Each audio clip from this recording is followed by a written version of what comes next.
Hello student, good morning. मैं सुधांशु कुमार, आप सभी को मैं अपने यूट्यूब चैनल पर स्वागत करता हूं और उम्मीद करता हूं कि आप सभी स्वस्थ मस्त और दुरुस्त होंगे।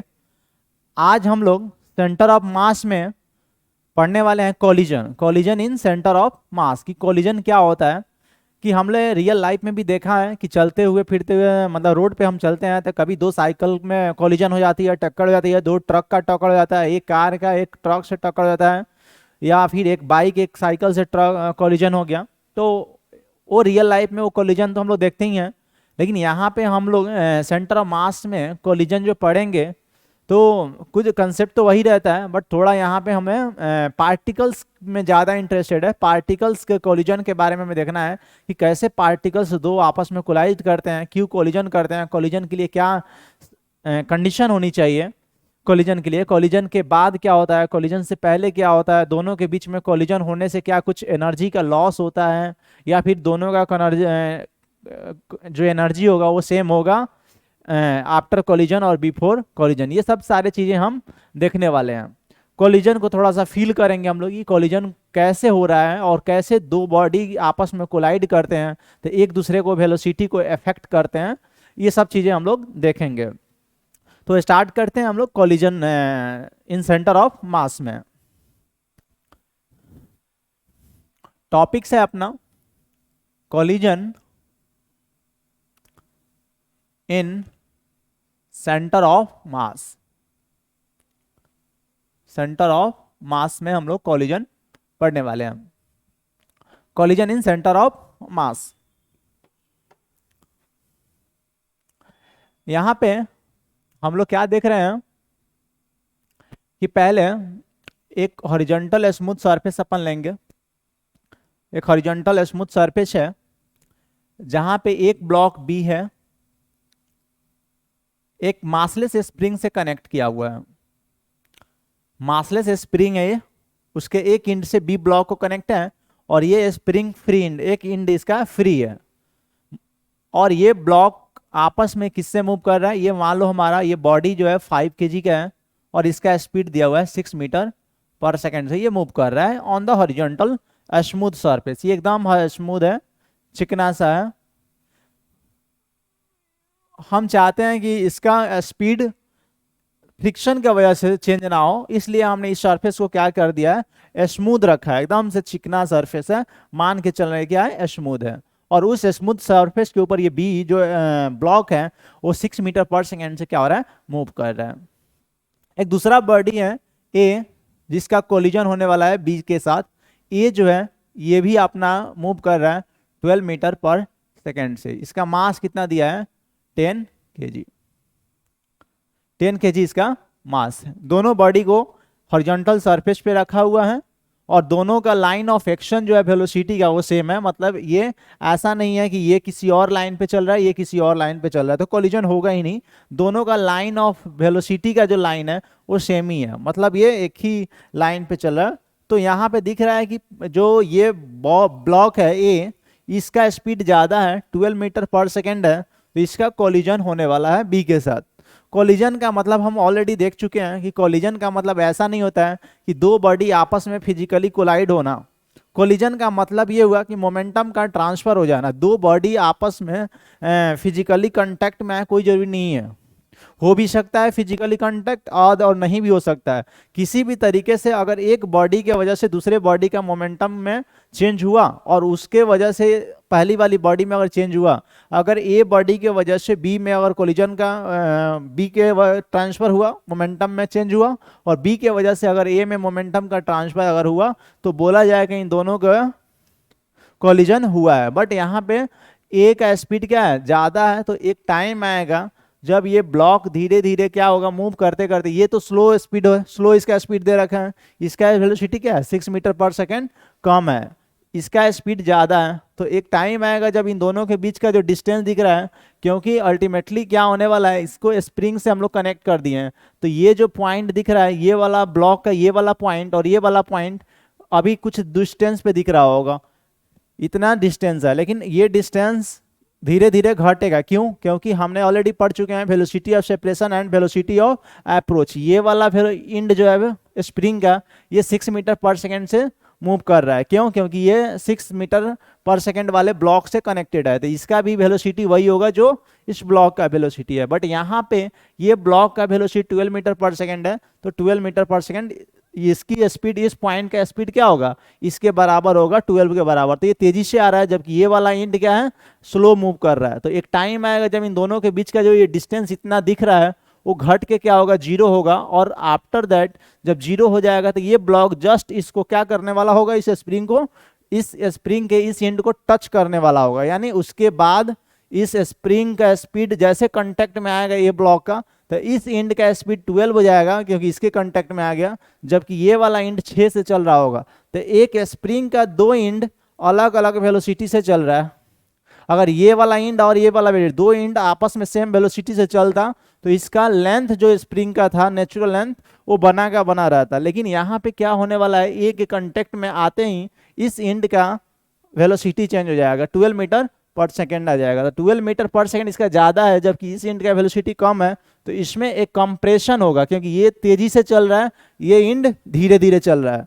जितना ये एंड चलेगा उतना ही ये एंड नहीं चलने वाला है। ये पर सेकेंड इसका डिस्टेंस कम होगा, इस एंड का स्पीड इस स्पीड का ज़्यादा है, इसलिए इसका डिस्टेंस ज़्यादा होगा। तो ओवरऑल इसमें कंप्रेशन एक होने वाला है, और धीरे धीरे हर मोमेंट पे क्या होगा, कंप्रेशन होगा। और ये कंप्रेशन होने की वजह से ये स्प्रिंग इस ब्लॉक पे इधर की तरफ फोर्स लगाएगा, और इस ब्लॉक पे स्प्रिंग का जो फोर्स होगा इधर की तरह लगेगा। तो इसका वेलोसिटी है उसी डायरेक्शन में स्प्रिंग फोर्स लगने वाला है। तो इसका क्या होगा, मोमेंटम, इसका स्पीड बढ़ेगा। तो स्पीड जब बढ़ेगा तो इसका मोमेंटम भी क्या होगा, इंक्रीज करने वाला है। इसका मोमेंटम इंक्रीज होगा, और इस ब्लॉक पे जो फोर्स लगेगा स्प्रिंग के वजह से वो अपोजिट टू द वेलोसिटी है। वेलोसिटी इसका इधर है, फोर्स इधर लगेगा, तो इसका वेलोसिटी क्या होगा, घटेगा। और घटेगा तो इसका मोमेंटम भी क्या होगा, डिक्रीज कर जाएगा। यानी मोमेंटम यहाँ डिक्रीज कर रहा है, यहाँ मोमेंटम इंक्रीज कर रहा है। तो क्या हम कह सकते हैं कि यहाँ इन दोनों के बीच में कोलिजन हो रहा है? बिल्कुल कोलिजन हो रहा है। जरूरी नहीं है कि ए और बी आपस में कोलाइड हो। ए एंड बी के बीच में हम स्प्रिंग डाल दिए तो ये स्प्रिंग पे ये ब्लॉक स्प्रिंग के इस एंड पे फोर्स लगा रहा है, कंप्रेस कर रहा है, और ये इस पे कंप्रेस कर रहा है, तो इसका मोमेंटम में घट गया। और जो इधर से घट रहा है वही इधर की तरफ ये फोर्स, ये स्प्रिंग क्या कर रहा है, इस एंड से इस ब्लॉक को फोर्स लगा के इसका मोमेंटम बढ़ा रहा है। तो मोमेंटम इसका बढ़ रहा है जबकि इसका मोमेंटम घट रहा है, क्योंकि मोमेंटम मास और वेलोसिटी का प्रोडक्ट होता है। तो इसका वेलोसिटी कम हो रहा है तो मोमेंटम भी घटेगा, जबकि इसका मोमेंटम बढ़ने वाला है। तो हम लोग देखेंगे इस चीज को कि कैसे मोमेंटम का ट्रांसफर होगा। लेकिन उससे पहले हम लोग बात करेंगे, क्या इस सिस्टम पे कोई एक्सटर्नल फोर्स है क्या?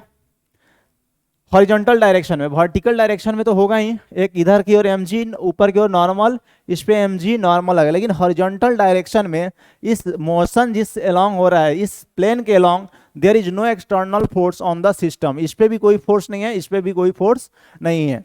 लेकिन हम एक सिस्टम में इन तीनों को रख रहे हैं, तीनों को मतलब ये दोनों ब्लॉक को और इस स्प्रिंग को सिस्टम में लेके रखेंगे। तो आफ्टर दैट कभी ना कभी एक ऐसा पॉइंट आएगा जब ये ब्लॉक का ये वाला एंड इससे कनेक्ट हो जाएगा, और उस टाइम पे जस्ट अभी कंप्रेशन नहीं हुआ है, जस्ट ये टच किया है। यानी ये ब्लॉक का स्पीड कितना है, इसका मास तो दिया हुआ है 10 kg, बट इसका स्पीड 12 मीटर पर सेकेंड है, और ये स्प्रिंग के जस्ट एंड को अभी टच किया हुआ है और बी ब्लॉक से कनेक्टेड है। बी का स्पीड कितना है, 6 मीटर पर सेकेंड, और ये 12 मीटर पर सेकेंड। अभी ये स्प्रिंग नेचुरल लेंथ में, अभी कोई कंप्रेशन नहीं हुआ। अगर कंप्रेशन हुआ रहता तो इसका स्पीड 12 ना रहता, क्योंकि एक फोर्स लग गया होता और स्पीड चेंज हुआ होता, ये 6 मीटर पर सेकेंड से बढ़ गया होता। लेकिन यहाँ पे अभी जस्ट ये ब्लॉक, ये वाला एंड जो है इसको टच कर लिया, क्योंकि इसका स्पीड ज़्यादा था। धीरे धीरे क्या होगा, इसका वेलोसिटी ऑफ अप्रोच कितना है, वेलोसिटी ऑफ अप्रोच हम लोग कैसे निकालते हैं, इस एंड का स्पीड 12 है, इस एंड का स्पीड 6 है, तो वेलोसिटी ऑफ अप्रोच हुआ 12 माइनस 6, यानी 6 मीटर पर सेकेंड से इसका डिस्टेंस घट रहा है। तो यहाँ का डिस्टेंस घटते घटते क्या हुआ, इन दोनों के बीच का 0 हो गया, और ये ब्लॉक जस्ट इस एंड को टच किया।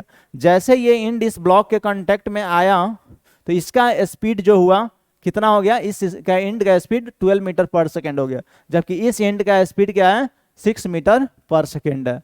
तो हम लोग यहाँ देखेंगे कि अगर एक स्प्रिंग है, एक स्प्रिंग है, इस एंड का स्पीड कितना दिया है 6 मीटर पर सेकेंड, जबकि इस एंड का स्पीड कितना दिया है 12 मीटर पर सेकेंड। तो इसमें क्या होने वाला है, ये बहुत तेजी से चल रहा है जबकि ये स्लो चल रहा है। तो यहाँ पे क्या होगा, कंप्रेशन होने वाला है, क्योंकि एक अगर दो पार्टिकल अगर सेम डिस्टेंस से चले, सेम स्पीड से चले, तो उन दोनों के बीच में जो डिस्टेंस रहेगा वो हमेशा टाइम के साथ क्या रहेगा, मेंटेन रहेगा। लेकिन एक का स्पीड, आगे वाला का स्पीड कम है और पीछे वाला का स्पीड ज्यादा है, तो इन दोनों के बीच में डिस्टेंस टाइम के साथ घटेगा। तो इन दोनों के बीच में डिस्टेंस घटने वाला है, यानी इस स्प्रिंग में कंप्रेशन होने वाला है। कंप्रेशन होते होते अब कितना कंप्रेस होगा नेचुरल लेंथ से, वो हमें निकालना है कि कंप्रेशन कितना होगा।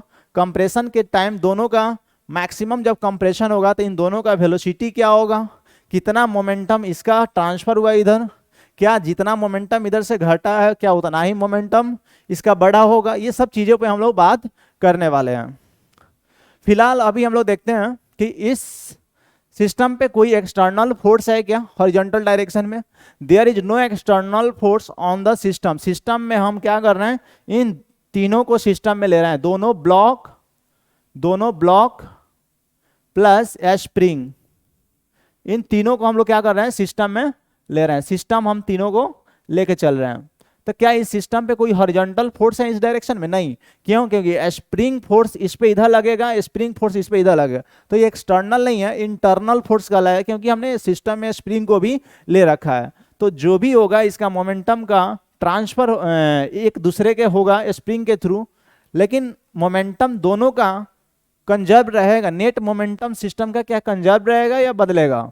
तो हम लोग क्या करते हैं, एक बार बात करते हैं कि velocity of centre of mass का, कि इन दोनों ब्लॉक का velocity of centre of mass क्या होगा। ये ब्लॉक 5 kg का दे रखा है और ये 10 kg का ब्लॉक है।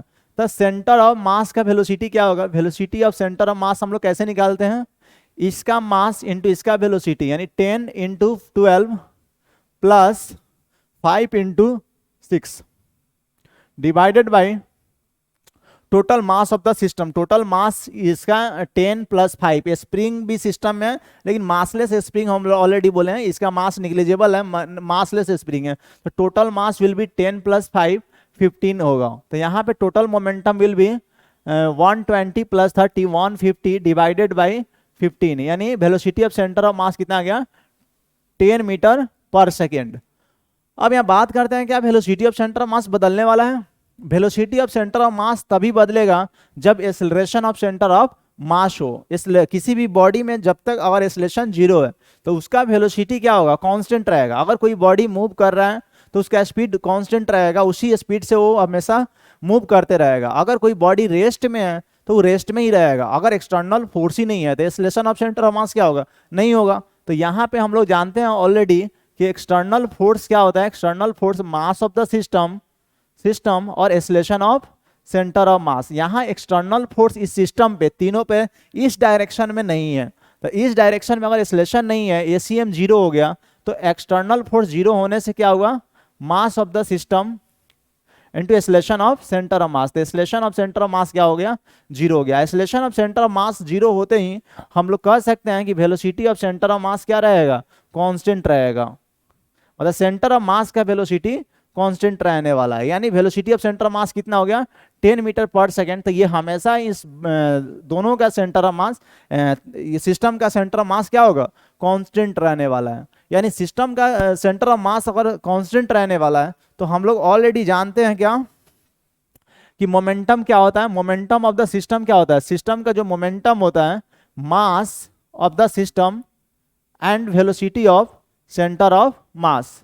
तो मास ऑफ द सिस्टम नहीं बदलने वाला, क्योंकि मास तो दोनों का 10 और 5 50 kg हुआ, और इसका वेलोसिटी ऑफ सेंटर ऑफ मास कितना है 10। तो 150 kg मीटर पर second is the momentum of centre of मास, या सिस्टम का मोमेंटम कितना हो गया 150 kg मीटर पर सेकेंड। तो क्या ये वैल्यू बदलेगा सिस्टम का मोमेंट, नहीं बदलेगा, बिकॉज सिस्टम का मोमेंटम दो चीजों पे डिपेंड कर रहा है, mass of the system and velocity of centre of mass. और velocity of centre of mass इन दोनों का नहीं बदलने वाला है, तो हमारा मोमेंटम भी सिस्टम का क्या रहेगा, कंजर्व रहने वाला है। इस बेसिस पे हम लोग आगे काम करने वाले हैं, क्योंकि आगे क्या होने वाला है, ये हम लोग जस्ट कोलिजन अब यहां से होने जा रहा है कोलिजन। कोलिजन जब होगा तो इसकी स्पीड धीरे धीरे घटेगा, क्यों? क्योंकि कंप्रेस करेगा, ये इंड का स्पीड ज़्यादा है, इस इंड का स्पीड कम है, तो इसमें कंप्रेशन होने वाला है। और जब कंप्रेशन होगा तो इस पे एक फोर्स अपोजिट लगेगा और इस बॉडी पे फोर्स जो होगा वेलोसिटी के अलोंग लगेगा, तो इसका वेलोसिटी बढ़ने वाला है क्योंकि इसका एक्सेलरेशन भी इधर आएगा। तो इसका इस स्प्रिंग क्या करेगा, इस ब्लॉक के स्पीड को बढ़ाएगा और इस ब्लॉक के स्पीड को घटाएगा, यानी मोमेंटम इसका कम करेगा, इसका मोमेंटम बढ़ाएगा। और ऑलरेडी हम लोग देख चुके हैं कि इसका मोमेंटम और इसका मोमेंटम, दोनों का मोमेंटम कांस्टेंट रहने वाला है।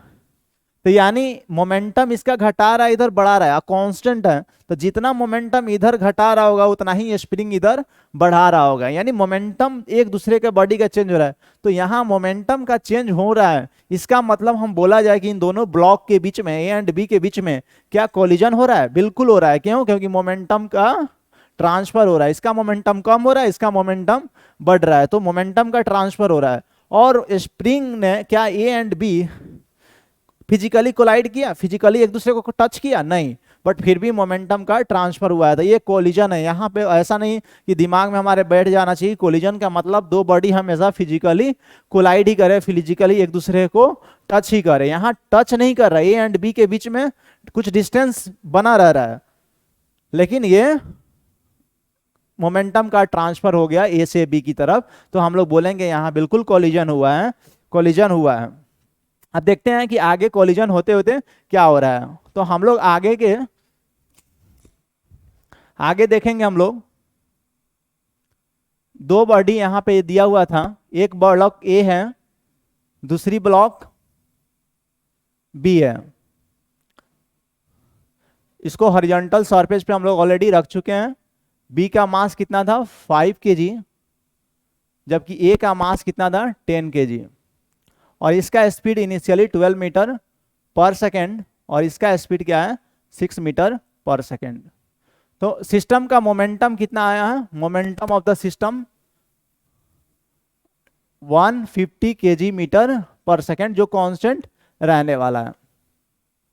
स्प्रिंग का काम क्या है? एक एजेंट की तरह कर रहा है, इसका मोमेंटम को निकालकर इधर की ओर डाल रहे हैं, मोमेंटम का ट्रांसफर हो रहा है। तो धीरे धीरे इसमें जब कंप्रेशन होगा, क्योंकि ये वाला इंड जो है 12 मीटर पर सेकेंड के स्पीड से चल रहा है, जबकि ये 6 मीटर पर सेकेंड से चल रहा है, तो धीरे धीरे इसमें क्या होगा? कंप्रेशन होगा। जैसे थोड़ा सा कंप्रेशन होगा फोर्स बढ़ेगा, कंप्रेशन होते जाएगा, कंप्रेशन होते जा रहा है, ये बॉडी भी मूव कर रहा है, इसका स्पीड ज्यादा है, तो इसका स्पीड कम करेगा, इसका स्पीड जाता होगा। लेकिन कब तक कंप्रेशन होगा, इस बात पे थोड़ा सा हम लोग को विचार करना चाहिए और सोचना चाहिए कि कंप्रेशन कब तक होगा, मैक्सिमम कंप्रेशन कब होगा। मैक्सिमम कंप्रेशन कब होगा, जैसे थोड़ा सा अगर फील कराने की मैं कोशिश कर रहा हूं कि ये जो ब्लॉक है, ये इंड इनिशियली 6 से चल रहा है, ये 12 से चल रहा है, तो इसकी स्पीड ज्यादा है तो कंप्रेशन होगा। जैसे कंप्रेशन होगा तो एक फोर्स इस ब्लॉक पे ऐसे लगेगा, इधर की तरह एक फोर्स ऐसे लगेगा, तो इसका स्पीड बढ़ेगा, इसका स्पीड घटेगा।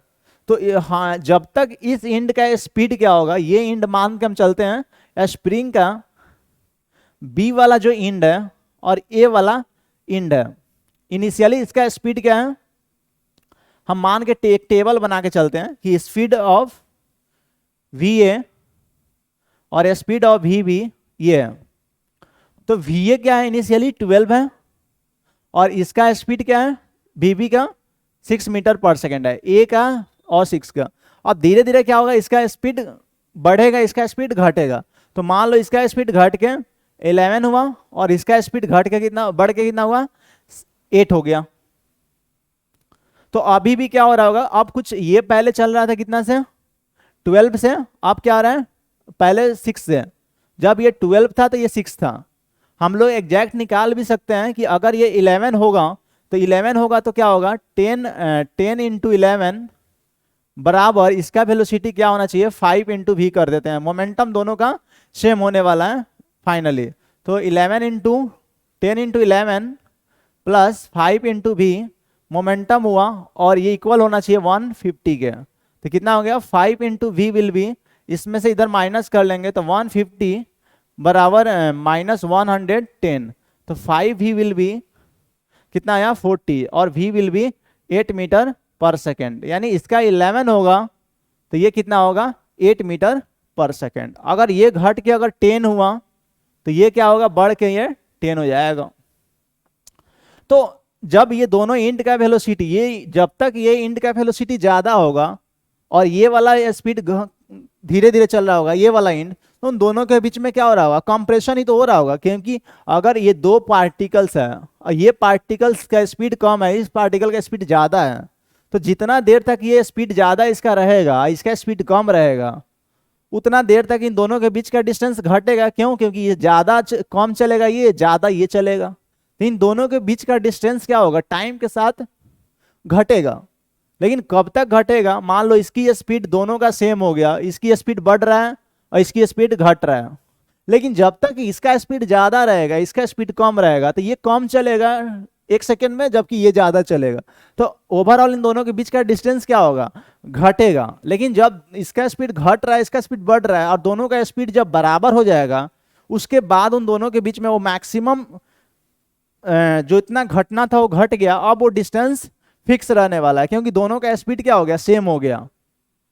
तो उसी तरीके से स्प्रिंग के केस में ये वाला इंड का स्पीड घट रहा है, इस वाला इंड भी का बढ़ रहा है। तो जब तक ये स्पीड, ये वाला इंड ज्यादा स्पीड से रहेगा, ये इंड का स्पीड कम रहेगा, तब तक इसमें कंप्रेशन होते रहेगा। तो मैक्सिमम कंप्रेशन के टाइम दोनों का वेलोसिटी क्या होना चाहिए, सेम होना चाहिए। मैक्सिमम कंप्रेशन उसी टाइम पे होगा जब दोनों का वेलोसिटी सेम हो।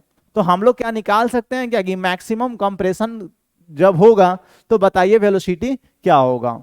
तो हम लोग देख रहे हैं यहाँ पे कि मोमेंटम ऑफ ए और मोमेंटम ऑफ बी का एक टेबल बना लेते हैं कि क्या होगा मोमेंटम ऑफ बी का। तो मोमेंटम ऑफ ए क्या होगा, 12 जब इसका स्पीड होगा तो 12 इंटू 10, 100, 100, 120 होगा, 120। और इसका मोमेंटम कब क्या होगा उस टाइम पे, 30।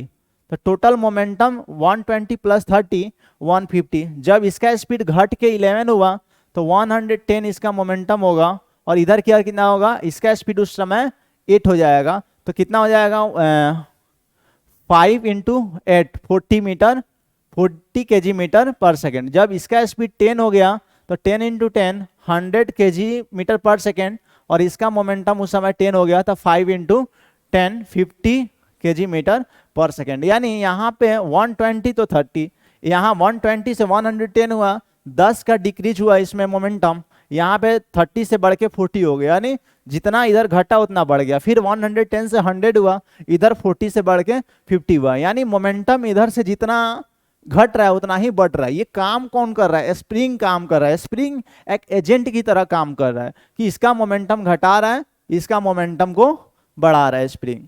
लेकिन टोटल मोमेंटम जो है हमेशा सिस्टम का सही कांस्टेंट रह रहा है, 130 प्लस 120 प्लस 30, 150, 110 प्लस 40, 150, और 110 plus 50, 150। Momentum of the system always constant.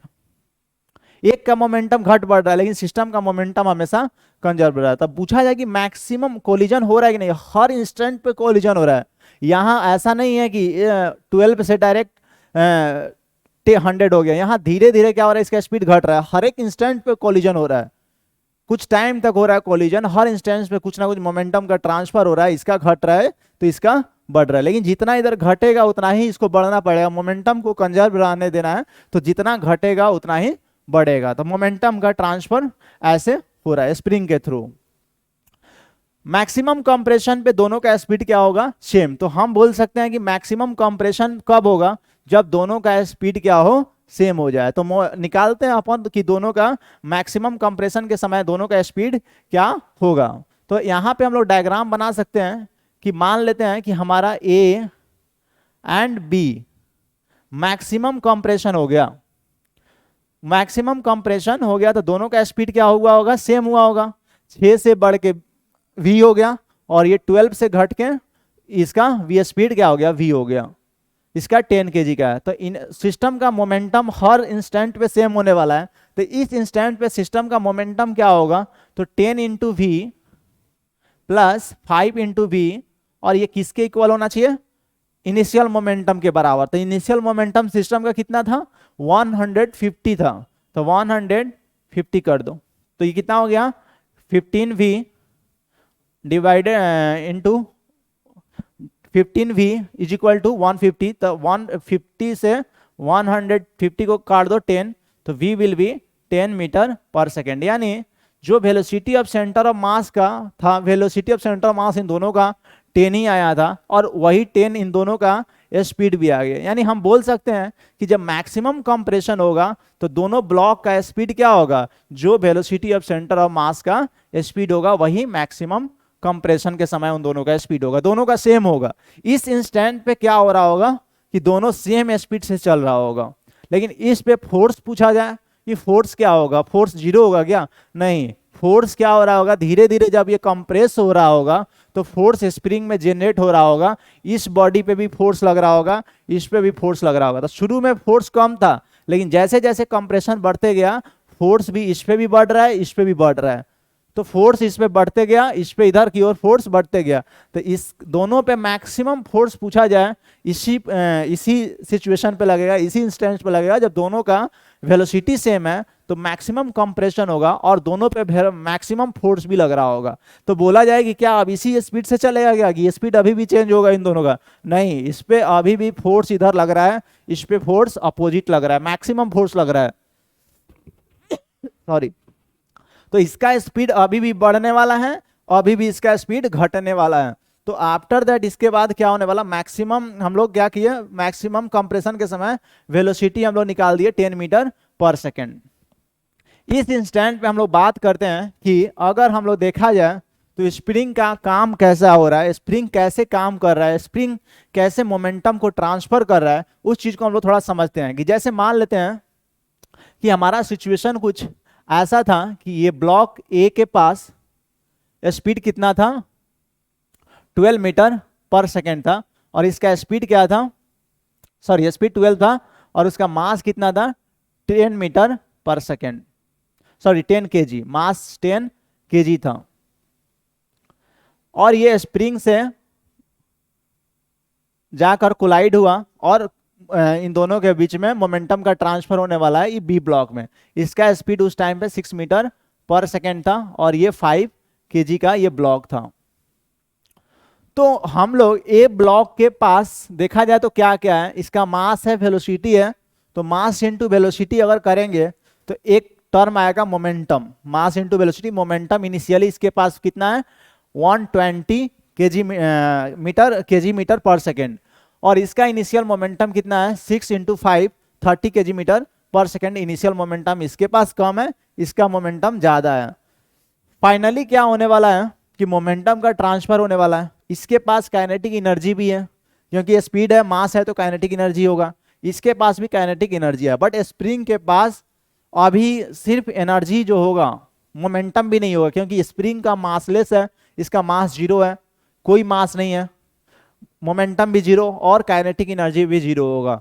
तो एनर्जी इसमें क्या, स्प्रिंग में एनर्जी स्टोर होता है, हम लोग ऑलरेडी पढ़ चुके हैं कि स्प्रिंग में जो पोटेंशियल एनर्जी होता है हाफ के एक्स स्क्वायर होता है, जहां एक्स क्या होता है, कंप्रेशन या इलोंगेशन जो भी है, एक्स एक्स्ट्रा जो भी है इलोंगेशन हो रहा है या कंप्रेशन है। दोनों के केस में जितना नेचुरल लेंथ से जितना ज्यादा लेंथ होगा, जितना एक्स्ट्रा पार्ट होगा, दैट इज एक्स, और वहां एक्स रख के हाफ के एक्स स्क्वायर पोटेंशियल एनर्जी निकालेंगे। बट अभी स्प्रिंग में कोई इलोंगेशन नहीं है, ना ही कंप्रेशन है, नेचुरल लेंथ में है, तो एक्स का वैल्यू यहाँ क्या है, जीरो है। तो यहाँ पोटेंशियल एनर्जी भी जीरो होगा, क्योंकि पोटेंशियल एनर्जी स्प्रिंग में ये होता है। तो स्प्रिंग में जो भी एनर्जी होगा वो पोटेंशियल के फॉर्म में ही रहने वाला है, काइनेटिक तो होगा नहीं, मोमेंटम भी सॉरी। तो अब देखते हैं इसके बाद हम लोगों को क्या होने वाला। तो हम लोग क्या करते हैं, इस ब्लॉक ए के पास दो टाइप का चीजें हैं, एक तो काइनेटिक एनर्जी है, एक पोटेंशियल एनर्जी है। इसके पास भी काइनेटिक एनर्जी है, सॉरी ए के पास काइनेटिक एनर्जी है और मोमेंटम है, लिनियर मोमेंटम। बी के पास भी linear momentum, mass into velocity और काइनेटिक एनर्जी है। स्प्रिंग के पास सिर्फ और सिर्फ पोटेंशियल एनर्जी के फॉर्म में एनर्जी होगा, अभी फिलहाल जीरो है, क्योंकि there is no compression in the spring. जैसे जैसे कोलिजन होगा, देखा कि मैक्सिमम कंप्रेशन के समय इसके दोनों का स्पीड सेम हो गया। तो हो क्या रहा है कि हमारे ब्लॉक ए है, मान लो ये ब्लॉक ए का हम डायग्राम ड्रॉ कर रहे हैं कि ब्लॉक ए के लिए ये ब्लॉक ए है, ब्लॉक ए का मान लो ब्लॉक ए का दो अकाउंट है, एक अकाउंट में क्या करेगा, अपना लीनियर मोमेंटम को स्टोर करेगा, एक अकाउंट में अपना काइनेटिक एनर्जी को स्टोर करेंगे। हम लोग समझ रहे हैं ऐसा, उसके बाद अकाउंट होता नहीं है रियल में, लेकिन हम लोग एक समझने का टेक्निक है कि समझेंगे कैसे कैसे उसका मोमेंटम में और काइनेटिक एनर्जी में अपडेट होता रहता है। ये तो मान लो ये हमारा मोमेंटम है, लीनियर मोमेंटम, यानी पी से डिनोट करेंगे, पी ब्लॉक ए के लिए, और यहाँ पे काइनेटिक एनर्जी रखेगा। ये वाला अकाउंट है काइनेटिक एनर्जी रखने का, ब्लॉक ए का काइनेटिक एनर्जी और पोटेंशियल। दो अकाउंट इसने खुलवा के रखा है, एक एसबीआई मान लो, एक पंजाब नेशनल बैंक अकाउंट। दोनों अकाउंट में एक में क्या करेगा, मोमेंटम स्टोर करेगा, एक में क्या करेगा, काइनेटिक एनर्जी को स्टोर करेगा। ब्लॉक बी के लिए भी ऐसी कुछ हम लोग डायग्राम बना सकते हैं कि ब्लॉक बी के पास भी दो अकाउंट होना चाहिए, क्योंकि इसका भी मोमेंटम होगा, काइनेटिक एनर्जी होगा, तो इसका भी दो अकाउंट हमने खोल के रख दिया। यहां पे क्या होगा, मोमेंटम और इसका काइनेटिक एनर्जी। स्प्रिंग के केस में, स्प्रिंग हमारा है, तो स्प्रिंग के केस में सिर्फ एक ही चीज आएगा, एक ही अकाउंट होगा, क्योंकि इसके बाद सिर्फ पोटेंशियल एनर्जी ही होने वाला है। कोलिजन स्टार्ट हो रहा है, कोलिजन से पहले इसका मोमेंटम कितना है, 120 है, 120 है, मास इंटू वेलोसिटी। इसका मोमेंटम के अकाउंट में कितना होगा, बी के पास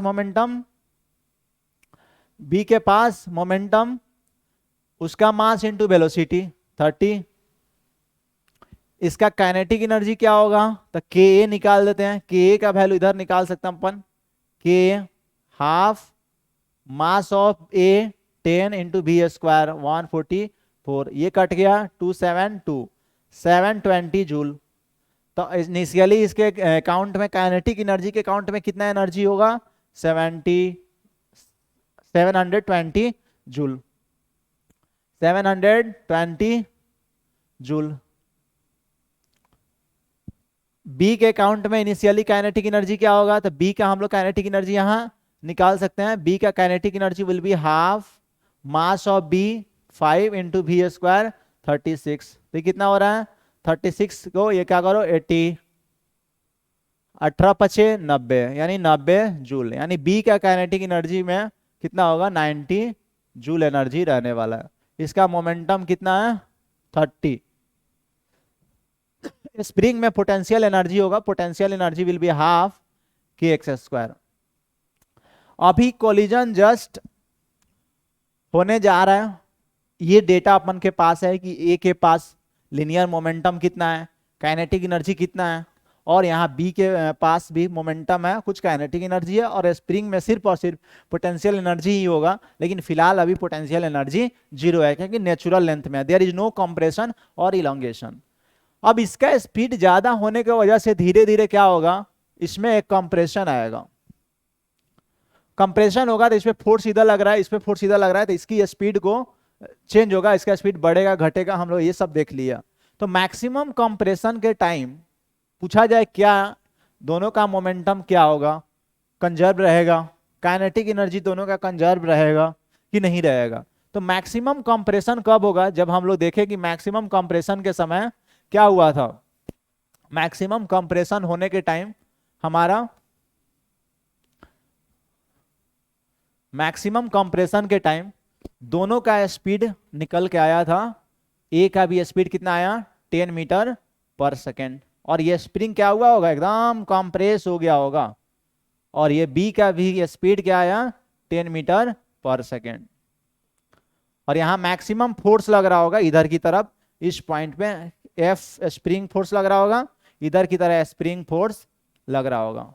ये मैक्सिमम स्प्रिंग फोर्स होगा, के इंटू एक्स मैक्सिमम। पूछ दिया जाए कि मैक्सिमम फोर्स कितना लग रहा है, तो मैक्सिमम कंप्रेशन के समय ही लग रहा होगा, इधर की ओर लग रहा होगा, के into x maximum. X maximum हम लोग कैसे निकालेंगे, इस चीज को थोड़ा समझना है। यहां पे मैक्सिमम जब कंप्रेशन होगा तो दोनों का वेलोसिटी क्या होगा, देखते हैं कि क्या होने वाला है। दोनों का वेलोसिटी और दोनों का मोमेंटम अपन निकालते हैं। तो एट मैक्सिमम कंप्रेशन, मैक्सिमम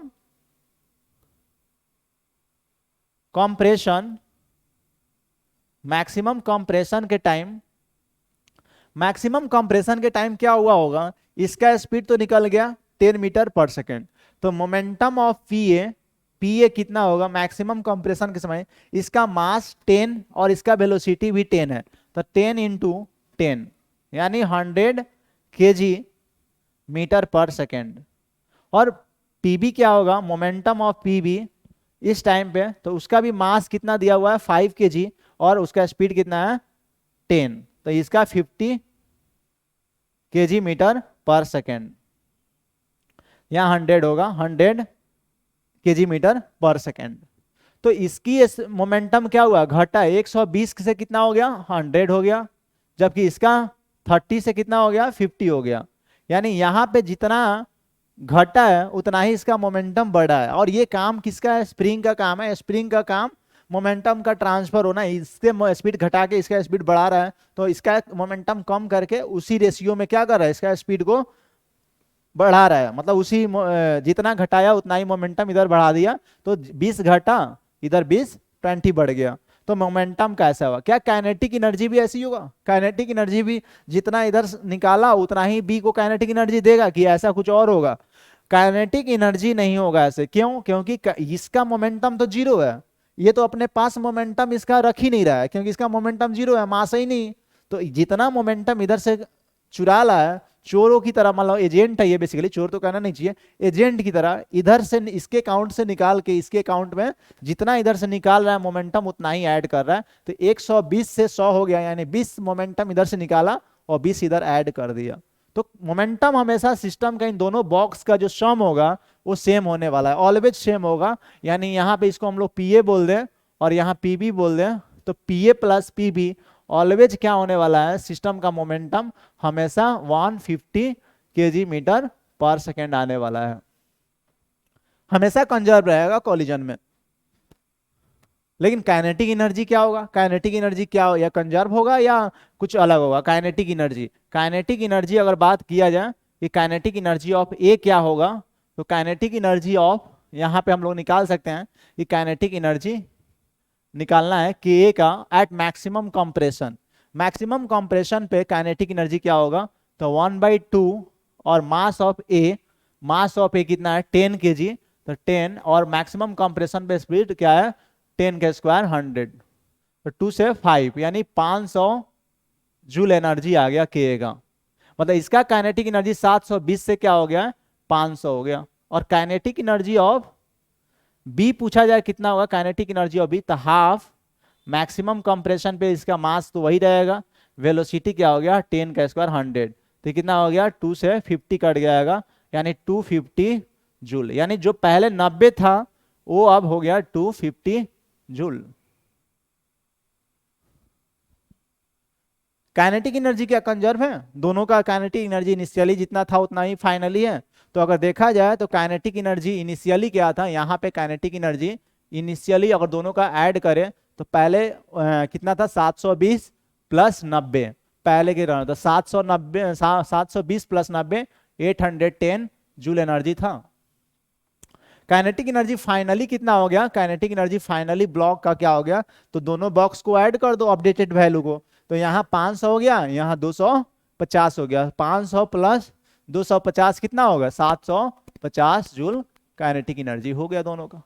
यानी देखा जाए तो इनिशियल काइनेटिक एनर्जी और फाइनल काइनेटिक एनर्जी सेम नहीं आ रहा है। इसका काइनेटिक एनर्जी क्या हो गया, हाफ mv स्क्वायर से हम लोग निकाले हैं तो यहाँ 250 आ रहा है, क्योंकि इसका मास कितना था, मास इसका 5 था, तो हाफ mv स्क्वायर यहाँ किया हूँ, यहाँ पे हाफ mv स्क्वायर, तो 250 जूल आया, जबकि उसका हाफ mv स्क्वायर करके निकाला तो कितना आ रहा है 500 जूल आ रहा है। यानी दोनों का काइनेटिक एनर्जी सेम नहीं है, यानी स्प्रिंग जो है यहाँ से काइनेटिक एनर्जी जितना निकाल रहा है उतना इसको अगर दिया होता तो इधर कम कितना हुआ 220 का कम हुआ है, तो यहाँ 220 का बढ़ जाना चाहिए, तो 90 से अगर 220 होता तो 310 होता, लेकिन यहाँ 310 नहीं हो रहा है, 250 ही इधर हो रहा है। यानी जरूर ये स्प्रिंग ने कुछ ना कुछ स्प्रिंग को अपने अकाउंट में ट्रांसफर कर लिया होगा। और पूछा जाए कि स्प्रिंग के अकाउंट में कितना ट्रांसफर हो गया, स्प्रिंग ने अपने अकाउंट में कितना रख लिया, तो इन दोनों का डिफरेंस कि जितना यहाँ था उतना नहीं है, तो 810 में से 750 को घटा दो, यानी 60 जूल जो एनर्जी हुआ वो स्प्रिंग के ने अपने अकाउंट में डाल दिया। और जो अकाउंट में डाला है वो तो काइनेटिक एनर्जी के उसके पास तो होगा नहीं, पूरा के पूरा वो पोटेंशियल वाला अकाउंट में डाल दिया होगा पोटेंशियल एनर्जी। तो पूछा जाए कि मैक्सिमम कंप्रेशन के समय उसके पास एनर्जी इतना है, तो मैक्सिमम कंप्रेशन कितना होगा? तो मैक्सिमम कंप्रेशन ही होता है हाफ के एक्स मैक्सिमम का एक्स स्क्वायर बराबर कर दो 60 के बराबर कर दो। तो यहाँ पे हम लोग क्या कर सकते हैं, यहाँ पे हम लोग 60 यहाँ के का वैल्यू कुछ ले सकते हैं, के का वैल्यू यहाँ रख देंगे और एक्स मैक्सिमम का वैल्यू हम आराम से इस फॉर्मूला से कैलकुलेट कर देंगे। तो मैक्सिमम कंप्रेशन हम लोग कैसे निकालते हैं? तो इनिशियल काइनेटिक एनर्जी जो भी था ब्लॉक का, फाइनल काइनेटिक एनर्जी निकाल के और जो डिफरेंस हुआ वो मैक्सिमम काइनेटिक एनर्जी के बराबर कर लेंगे। हम फाइनली जान गए कि मैक्सिमम कंप्रेशन के समय दोनों का स्पीड क्या होने वाला है? सेम होने वाला है। पहले उससे पहले क्या था, इस ब्लॉक का ए वाला ब्लॉक पीछे वाला ब्लॉक का स्पीड ज्यादा हुआ करता था और इसका कम हुआ करता था, लेकिन जब मैक्सिमम कंप्रेशन हुआ तो दोनों का स्पीड सेम हो गया। एक इंस्टेंट के लिए होगा, ऐसा नहीं है कि बहुत देर तक होगा। हम लोगों ने चर्चा भले इतने देर से कर रहे हैं तो इतना देर तक नहीं होगा।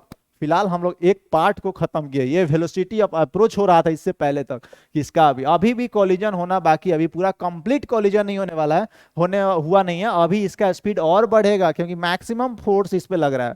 इसका स्पीड अभी 10 से और जाएगा, इसका स्पीड 10 से और कम होगा। यहां तक समझ में आया? तो यहां तक आप लोग पूछ सकते हैं, कोई डाउट हो तो। नेक्स्ट स्टेप में क्या होने वाला है,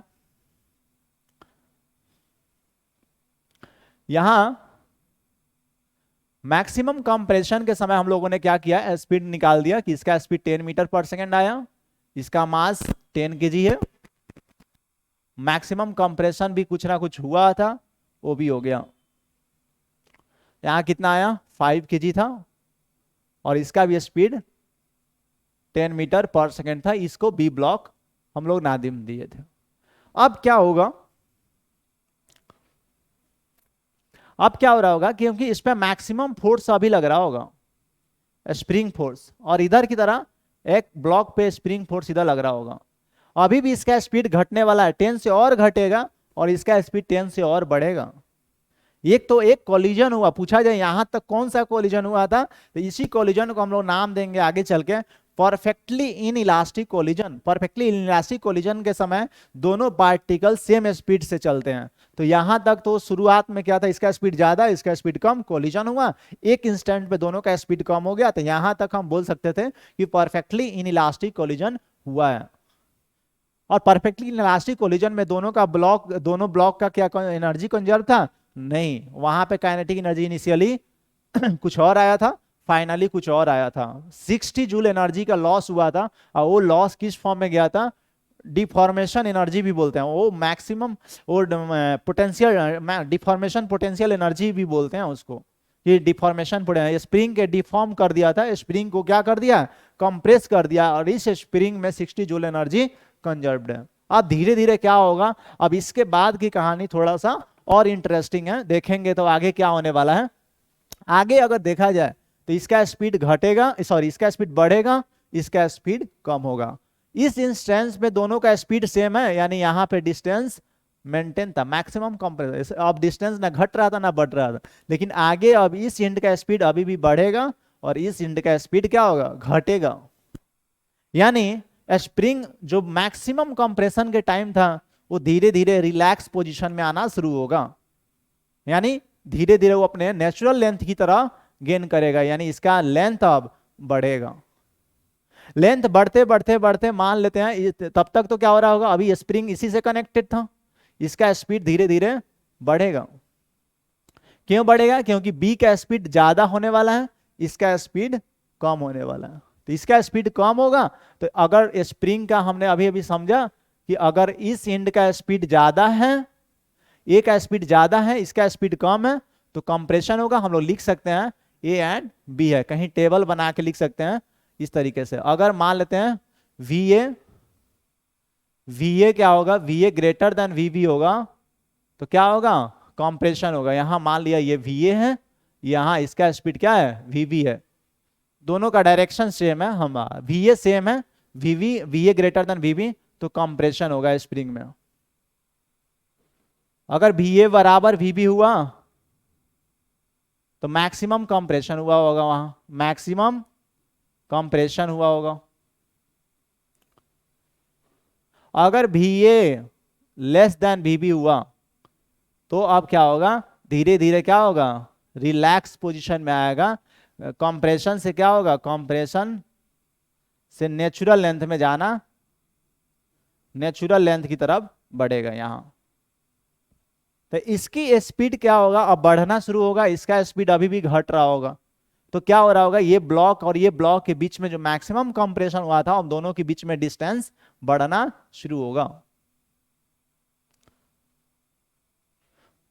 इसके बाद क्या होगा कि इसके स्पीड बढ़ते बढ़ते मान लो कितना बढ़ेगा, जब तक इस पे फोर्स लगेगा। फोर्स जब तक लग रहा होगा तब तक इसका एक्सीलरेशन होगा। इसका स्पीड कब तक घटेगा, जब तक ये फोर्स इस पे लग रहा है तब तक घटेगा। और ये फोर्स एक दूसरे पे तभी लग पाएगा, बी से तो खैर कनेक्टेड है, तो बी के साथ ही ये स्प्रिंग जाने वाला है। ए तो ऐसे ही यही कंप्रेशन के वजह से कनेक्टेड में है। ए और स्प्रिंग के बीच में कोई फिजिकली कनेक्शन नहीं हुआ है। ए जैसे ये इसका स्पीड क्या हुआ, कांटेक्ट छूटा, स्प्रिंग और ए ब्लॉक के बीच में कांटेक्ट छूटा, ए पीछे रह जाएगा, बी आगे निकल जाएगा, क्योंकि बी को कनेक्ट कर दिया गया, रिजिडली कनेक्ट किया गया। तो बी का स्पीड ज्यादा, जितना होगा उतना ही स्प्रिंग का स्पीड होने वाला है। तो इसका स्पीड कम, इसका स्पीड ज्यादा। फाइनली क्या होगा, फाइनली जैसे इन दोनों के बीच में हमें बोला जाए कि मैक्स रिलैक्स पोजीशन में आ गया, तो क्या होगा इसका, तो हम लोग मान लिया इसका स्पीड v2 हो गया, इसका स्पीड क्या हो गया, v1 हो गया। तो जब ये स्प्रिंग फाइनली क्या होने वाला है कि एक टाइम है, इंटरमीडिएट पोजीशन में है, इंटरमीडिएट पोजीशन के समय ये कुछ स्पीड हुआ होगा, लेकिन अभी भी इन दोनों के बीच में कुछ कंप्रेशन है। लेकिन एकदम से नेचुरल लेंथ में आ गया, तो नेचुरल लेंथ में आते ही इसका स्पीड बढ़ना, जितना बढ़ना था उतना बढ़ के v2 हो गया, और यहां पे जितना ये घटना था वो घट के क्या हो गया, v1 हो गया, और स्प्रिंग से इसका कांटेक्ट छूट गया। अब ये v2 एंड v1 के वैल्यू निकालना है कि क्या होगा फाइनली v2 एंड v1 जब ये स्प्रिंग से कांटेक्ट छूट जाएगा, वो निकालना है। और इसी टाइप का हम लोग कोलिजन को क्या नाम देते हैं, इलास्टिक कोलिजन है। इलास्टिक कोलिजन में एनर्जी क्या होगा, काइनेटिक एनर्जी इनिशियली और फाइनली क्या होगा, सेम होगा, क्योंकि जितना डिफॉर्म करना था यहाँ पे मैक्सिमम डिफॉर्मेशन हुआ था, धीरे धीरे रीफॉर्मेशन हो रहा है। स्प्रिंग नेचुरल लेंथ में आ रहा है और रीफॉर्मेशन होते होते पूरा के पूरा यहाँ कंप्लीट इन रिफॉर्मेशन हो गया, फिर से स्प्रिंग नेचुरल लेंथ में आ गया। तो जो भी यहाँ मैक्सिमम पोटेंशियल एनर्जी स्टोर था वो पूरा के पूरा एनर्जी जीरो हो गया, और फाइनल इनिशियली जो काइनेटिक एनर्जी ब्लॉक का आया था वो फाइनली काइनेटिक एनर्जी के बराबर हो गया।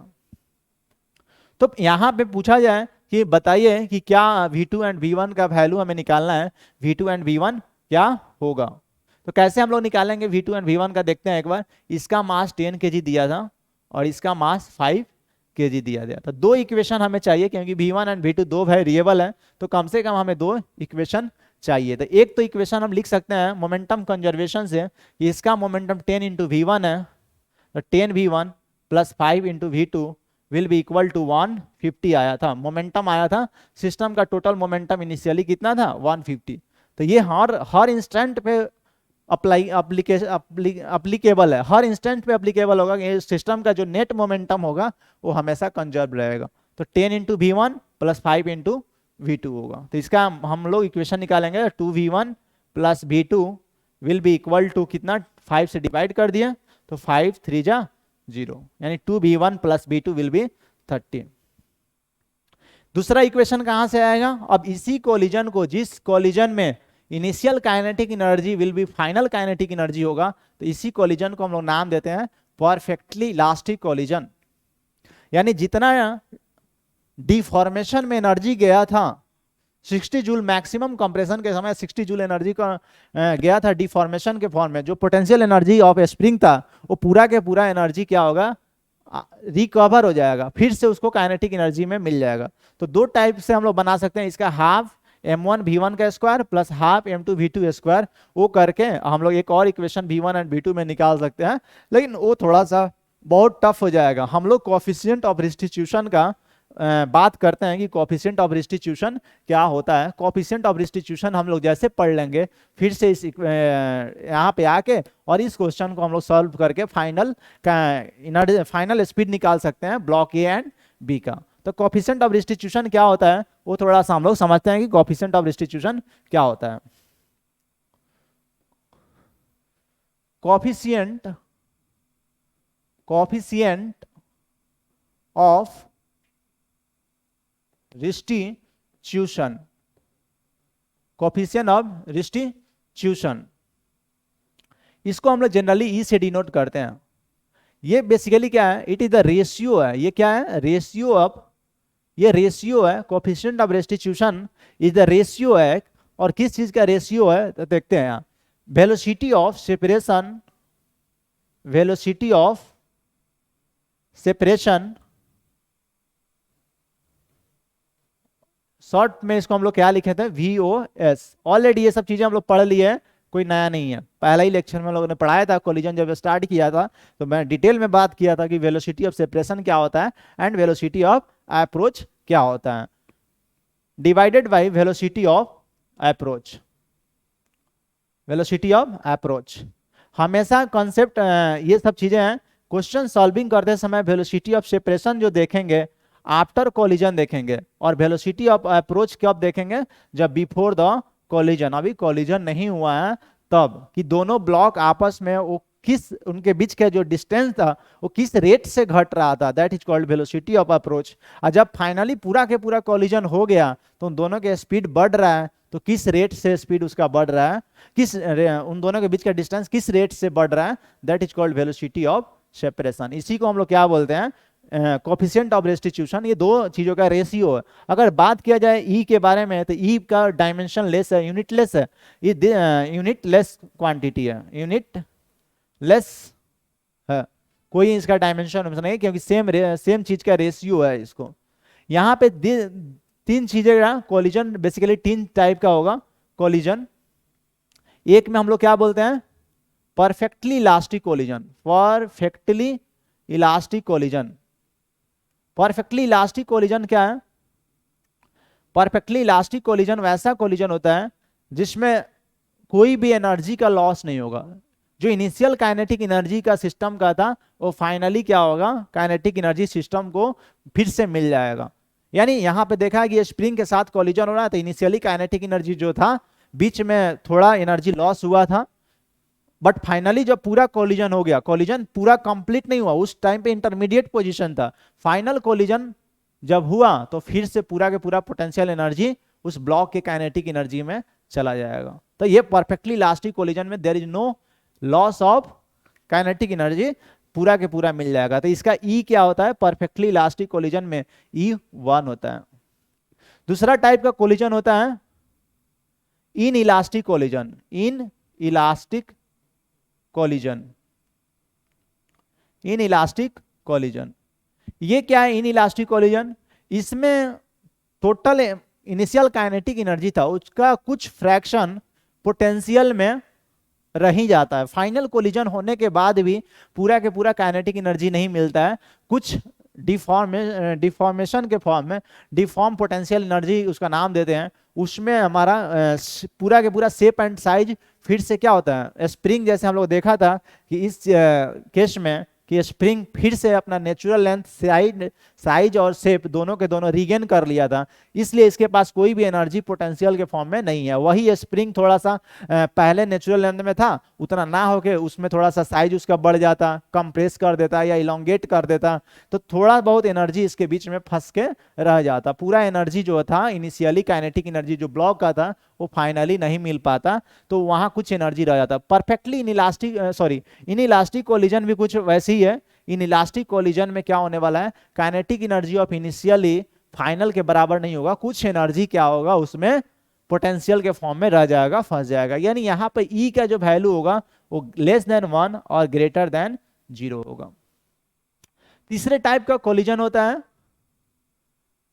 थर्ड कोलिजन होता है परफेक्टली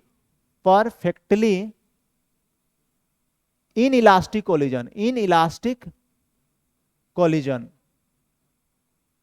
परफेक्टली इनइलास्टिक कोलिजन, और यहाँ ई क्या होता है, जीरो होता है। यानी ई जीरो होने का मतलब ही होता है दोनों वेलोसिटी ऑफ सेपरेशन जीरो हो गया, यानी ये दोनों, ये ऊपर वाला टर्म जीरो हो जाएगा। ये जीरो होने का मतलब कि दोनों का स्पीड क्या हो गया, सेम हो गया। कोलिजन हुआ, फाइनली पूरा कोलिजन हो गया, बट फिर भी दोनों साथ साथ चल रहे हैं, या तो दोनों चिपक गया या दोनों का स्पीड सेम है। अब उन दोनों के बीच में डिस्टेंस ना बढ़ रहा है ना घट रहा है। इस केस में क्या होगा, मैक्सिमम एनर्जी का लॉस होगा।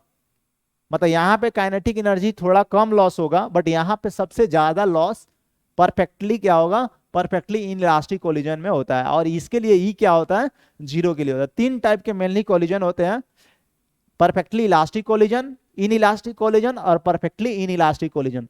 तीनों के लिए ई का वैल्यू हम लोग दे देंगे कि अगर इलास्टिक कोलिजन हुआ तो ई 1 है, परफेक्टली इनइलास्टिक कोलिजन हुआ तो ई 0 है, और इन दोनों के बीच में जो होता है उसको हम लोग बोलते हैं इनइलास्टिक कोलिजन।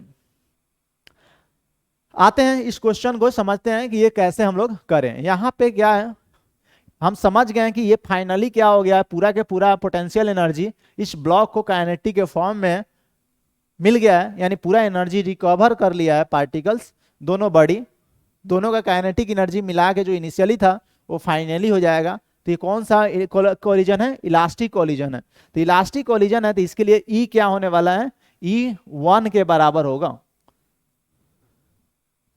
और हम लोग जान रहे हैं कि ये V1 जब दोनों का आधा कोलिजन हुआ था तो दोनों का स्पीड क्या था, सेम था, 10 और 10। लेकिन पूरा फाइनली आधा कोलिजन, पूरा कोलिजन जब हो गया तो इसका स्पीड अभी भी बढ़ रहा था, इसका स्पीड घट रहा था। तो हम बोला जाए कि V1 और V2 में बताओ कौन सा स्पीड ज्यादा होगा, तो V2 ग्रेटर देन V1। इसका स्पीड ज्यादा होगा, इसका स्पीड कम होगा।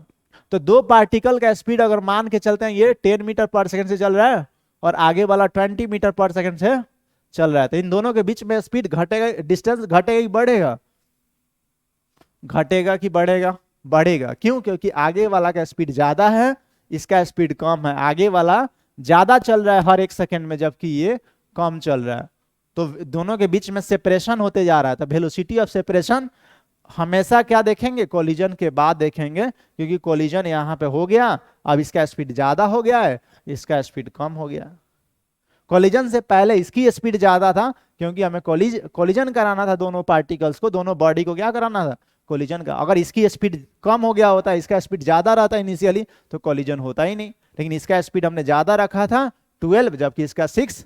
फाइनली इन दोनों का स्पीड हमें निकालना है, V1 और V2 का वैल्यू क्या होगा, उसके लिए हम लोग इक्वेशन, एक इक्वेशन हम लोग निकाल चुके हैं कंजर्वेशन ऑफ मोमेंटम से, दूसरा ई बराबर 1 से कोएफिशिएंट ऑफ रेस्टिट्यूशन से एक इक्वेशन आएगा, और दोनों इक्वेशन को हम लोग सॉल्व करके फाइनली V1 एंड V2 का वैल्यू निकालेंगे। कोएफिशिएंट ऑफ रेस्टिट्यूशन का फॉर्मूला बोलता है कि वेलोसिटी ऑफ सेपरेशन बराबर होता है वेलोसिटी ऑफ अप्रोच, और ये इलास्टिक कोलिजन है इसलिए 1, तो वेलोसिटी ऑफ सेपरेशन बराबर होगा वेलोसिटी ऑफ अप्रोच के बराबर होगा। वेलोसिटी ऑफ सेपरेशन हम लोग कैसे निकालेंगे, ये V2 ज्यादा है, V1 यहाँ वेलोसिटी ऑफ सेपरेशन ये 20 है, ये 10 है, बड़ा में से छोटा घटा दो, तो V2 माइनस V1, तो वेलोसिटी ऑफ सेपरेशन कितना हो गया, यहाँ V2 माइनस V1 हो जाएगा। वेलोसिटी ऑफ अप्रोच कैसे निकाले, तो वेलोसिटी ऑफ अप्रोच पे शुरू के फिगर में जाना होगा कि क्या था शुरुआत का फिगर, ये कैसे, ये 12 से आ रहा था, ये 6 से आ रहा था। तो इन दोनों के बीच का डिस्टेंस किस रेट से घट रहा है, अप्रोच दोनों पास में किस रेट से आ रहा है, 12 में से 6 को घटा दो तो 6 आएगा, यानी वेलोसिटी ऑफ अप्रोच जो आएगा 6 होगा। तो यहां पे क्या करेंगे हम लोग, 6 डाल देंगे, 6, तो V2 माइनस V1 बराबर आ गया, तो दो इक्वेशन आ गया, एक 2V1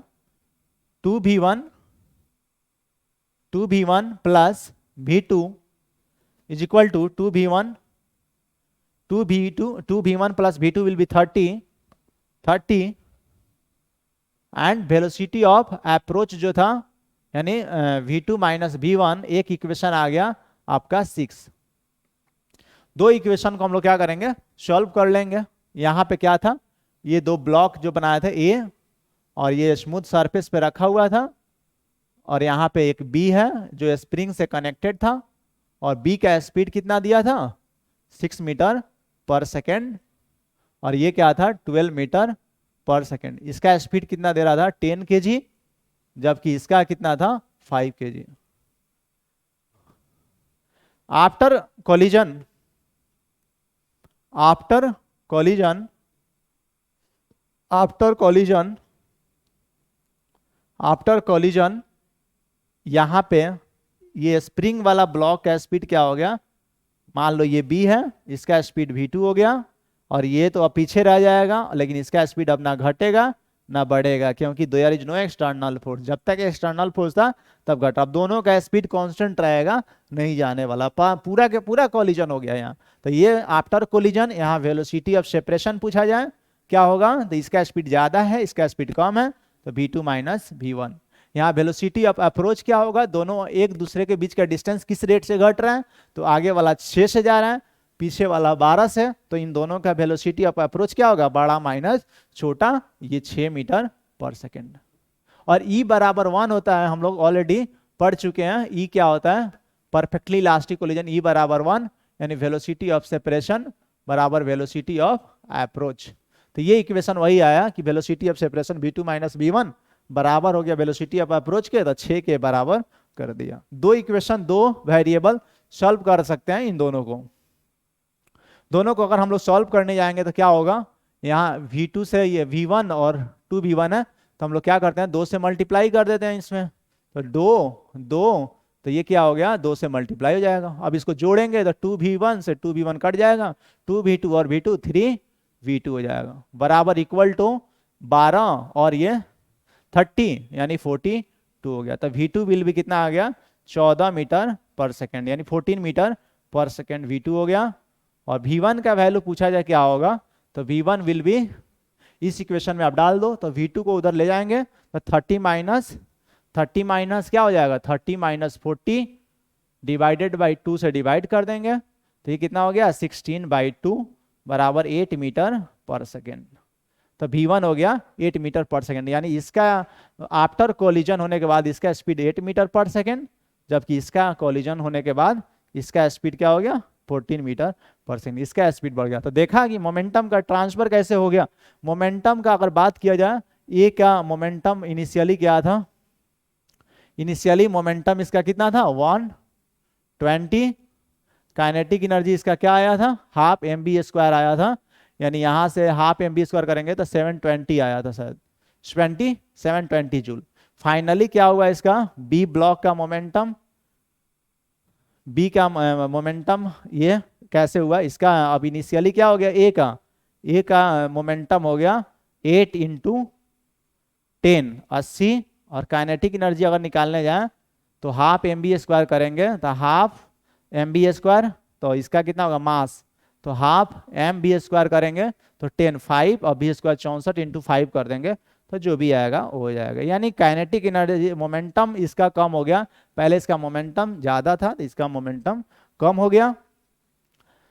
इसका कितना हो गया 8 × 5 = 40, वहां 40 घटा है 40 इसका बढ़ गया, क्योंकि इसका मोमेंटम इतना हो गया। 14 से क्या करें 14 × 5 = 70, तो इनिशियली कितना था 30 था 70 हो गया, यानी 40 का मोमेंटम इसका बढ़ गया, इसके 40 मोमेंटम घट गया। तो यही मतलब परफेक्टली इलास्टिक कोलिजन का एक एग्जांपल लेते हुए हम लोगों ने ये सब किया।